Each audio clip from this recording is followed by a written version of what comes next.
से उनकी कृपा पात्र होकर इस लोक में सब सुखों को भोगने के बाद अंत में वैकुंठ धाम को गया। अब जब यह ब्राह्मण अपने घर में कथा सुन रहा था, उस समय जो अगल बगल के लोग जमा हुए थे वो सोचे कि ये क्या हो रहा है। तो उसने कहा कि एक साधु महाराज मुझे ऐसा ऐसा बताए करने के लिए। तो अगल बगल वालों ने भी सोचा भाई ऐसा किया जाता, साधु महाराज ने बोला तो हम भी करेंगे ये चीज। अब गांव में कैसे वो छठ माई का पूजा देखो, पहले बिहार में होता था, अब पूछते पूछते पूरी दुनिया अमेरिका तक पहुंच गया। क्या अभी देखा अब पूरी दुनिया करती है। तो इसी तरह वो ब्राह्मण से पूछ के सब अगल बगल वाले करने लग गए, सब उसी ब्राह्मण को बुला के वो कथा सुन रहे थे। तो जब वो ब्राह्मण पहले भिक्षा मांगता था, अब कथा सुनाने जाने लगा तो उसको दक्षिणा मिलने लग गया। दक्षिणा मिला, सीधा मिला, उससे ब्राह्मण का पेट भरने लगा, भीख मांगने की जरूरत ही नहीं पड़ी। तो भगवान की दया से दक्षिणा जब थोड़ा थोड़ा करके जमा किया तो एक घर खरीद लिया। पूजा सीधा से तो अपना पेट भर ही रहा था, धीरे धीरे वह संपन्न हो गया सब चीजों से। शादी हुआ, विवाह हुआ, बाल बच्चे हुए और मर के वैकुंठ धाम को चला गया।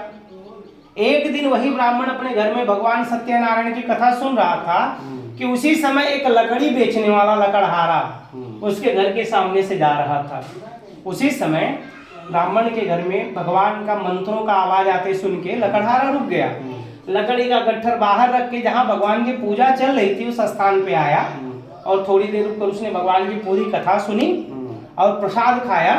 और प्रसाद खा के उसने पूछा, पंडित जी आप ये कौन सी पूजा कर रहे हैं और ये पूजा करने से क्या लाभ होता है? तब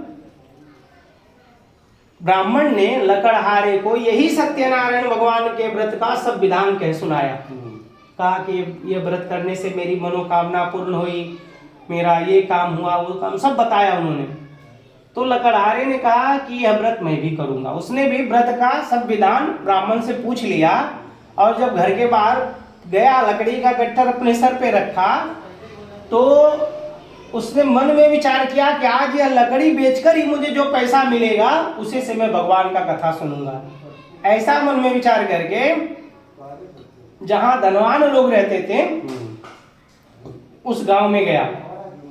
उस दिन उस लकड़हारे को भगवान सत्यनारायण की कृपा से उन लकड़ियों के 2 गुना धन मिले और उस धन से लकड़हारे ने भी पूजा का सब सामान खरीद लिया और अपने घर पे आया और उसी ब्राह्मण को बुलाकर उसने भी भगवान सत्यनारायण की कथा सुनी और उनको विधान दक्षिणा देकर विदा किया।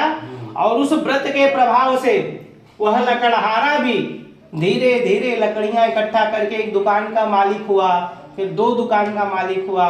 इस तरह वह भी धन संपत्ति से युक्त हुआ और इस लोक में सब सुखों को भोग कर अंत में वैकुंठ धाम को चला गया। इस तरह सत्यनारायण भगवान के व्रत कथा का दूसरा अध्याय समाप्त हुआ। प्रेम से बोलिए श्री सत्यनारायण भगवान की जय। प्रेम से बोलिए आनंद कंद भगवान की जय। प्रेम से बोलिए वृंदावन बिहारी लाल की जय।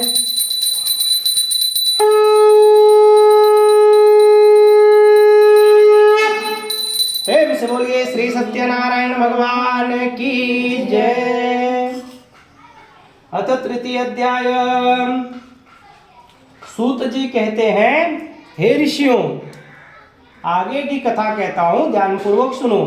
एक समय यह कथा प्रचलित हो गई पूरे विश्व में, सब लोग यह कथा सुनने लग गए। एक दिन एक राजा भी अपने धन ऐश्वर्य के अनुसार अपनी पत्नी के साथ नदी के किनारे पर भगवान सत्यनारायण की कथा सुन रहा था। उसी समय एक बनिया अपनी नाव में बहुत सा धन रखकर व्यापार करने के लिए आया। नाव को नदी के किनारे पर लगाकर जहां भगवान की पूजा चल रही थी उस स्थान पे गया। थोड़ी देर रुककर उसने भी भगवान की पूरी कथा सुनी और प्रसाद ग्रहण करके बनिया ने भी राजा से प्रश्न किया कि आप ये कौन सी पूजा कर रहे हैं और ये पूजा करने से क्या लाभ होता है? तब राजा ने भी यही सत्यनारायण भगवान के व्रत का सब महिमा कह सुनाया और कहा कि यह व्रत करने से मेरी सब मनोकामना पूर्ण हुई। बनिया ने पूछा, क्या यह व्रत करने से